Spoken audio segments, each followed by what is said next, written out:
सभी डॉक्यूमेंट वही हों जो रजिस्ट्रेशन फॉर्म भरते समय आपने अपलोड किए थे। तो जय हिंद सभी भाइयों को, और स्वागत है एक बार फिर से आपका हमारे चैनल द एक्सप्लेन गुरुजी में। दोस्तों 7,244 पदों की जो पुलिस भर्ती है उसका रिजल्ट आ चुका है, और सभी भाइयों को, सभी अभ्यर्थियों को बहुत बहुत शुभकामनाएं जो भी शॉर्ट लिस्टेड हुए हैं डीपीएसटी के लिए। और जो लोग शॉर्ट लिस्टेड नहीं हो पाए हैं उनको भी बिल्कुल डिमोटिवेट नहीं होना है। लाइफ में बहुत सारी अपॉर्चुनिटी बची है।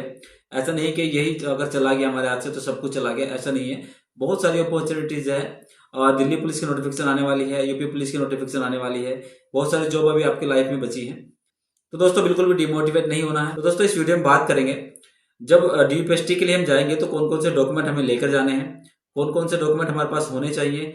अगर आपके किसी डॉक्यूमेंट में कमी है या कोई आपके पास नहीं है तो उसको किस तरीके से बनवाना है या उस कमी को पूरा करना है, इस बारे में पूरी जानकारी देंगे। तो चलिए चलते हैं स्क्रीन पर, आपको पूरी तरह समझाते हैं कि डॉक्यूमेंट वेरिफिकेशन में आपको कौन कौन से डॉक्यूमेंट लेकर जाने हैं। तो दोस्तों इस वीडियो में हम सिर्फ डॉक्यूमेंट वेरिफिकेशन की बात करेंगे। इस वीडियो में हम जानेंगे कि डॉक्यूमेंट वेरिफिकेशन प्रोसेस के लिए क्या क्या डॉक्यूमेंट चाहिए और किस फॉर्मेट में चाहिए। देखिए पीएसटी के लिए मैं एक अलग वीडियो बनाऊंगा, फिलहाल डॉक्यूमेंट वेरिफिकेशन की बात कर लेते हैं और क्या क्या डॉक्यूमेंट तैयार कराने हैं।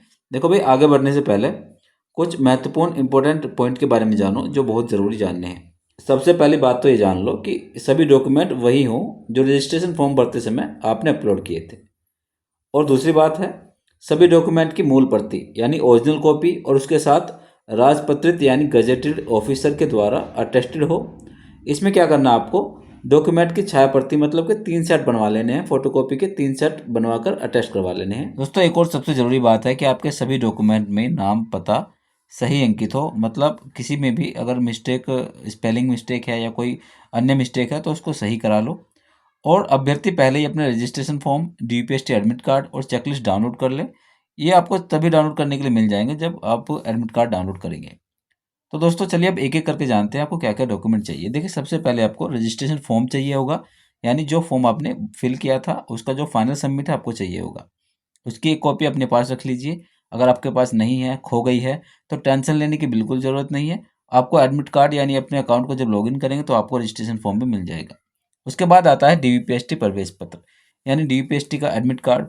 फाइनल डेट आते ही आपको डीपीएसटी का एडमिट कार्ड मिल जाएंगे, ये भी आप डाउनलोड कर सकते हैं। तो इनके बारे में बिल्कुल नो डाउट, आपको कुछ भी करने की जरूरत नहीं है। उसके बाद आता है भाई हमारा तीसरा डॉक्यूमेंट जिसका नाम है चेकलिस्ट।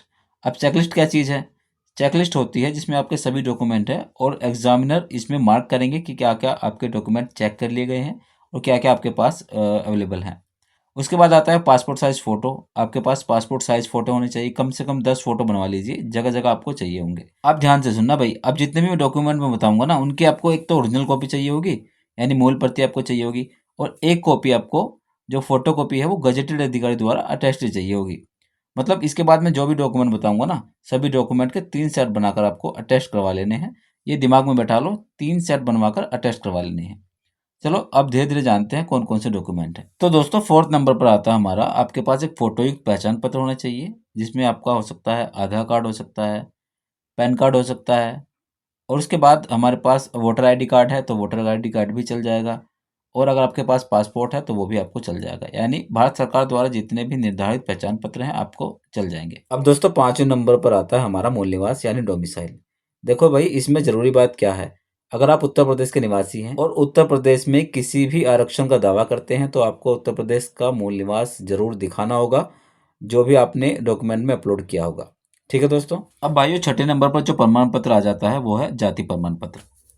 देखो भाई, इसमें जितने भी हमारे ओबीसी कैंडिडेट हैं, एससी कैंडिडेट हैं, एसटी कैंडिडेट हैं, उनको विज्ञापन में दिए गए फॉर्मेट में जाति प्रमाण पत्र दिखाना बहुत ज़रूरी है, वो भी जब आपने रजिस्ट्रेशन फॉर्म भरते टाइम अपलोड किया गया हो वही। अब 7 नंबर पर आ जाता है हाई स्कूल मार्कशीट व प्रमाण पत्र, यानी आपको हाई स्कूल की मार्कशीट और सनद ओरिजिनल कॉपी जो फॉर्म भरते टाइम आपने अपलोड की थी वो ले जानी है। और उसके बाद इंटरमीडिएट मार्कशीट और प्रमाण पत्र, यानी मार्कशीट और सनद अगर अलग अलग है तो अलग अलग ले जानी है, और अगर नए टाइम की है तो आपको दोनों एक साथ आती हैं वही ले जानी है, यानी ओरिजिनल कॉपी जो फॉर्म भरते टाइम अपलोड की गई थी।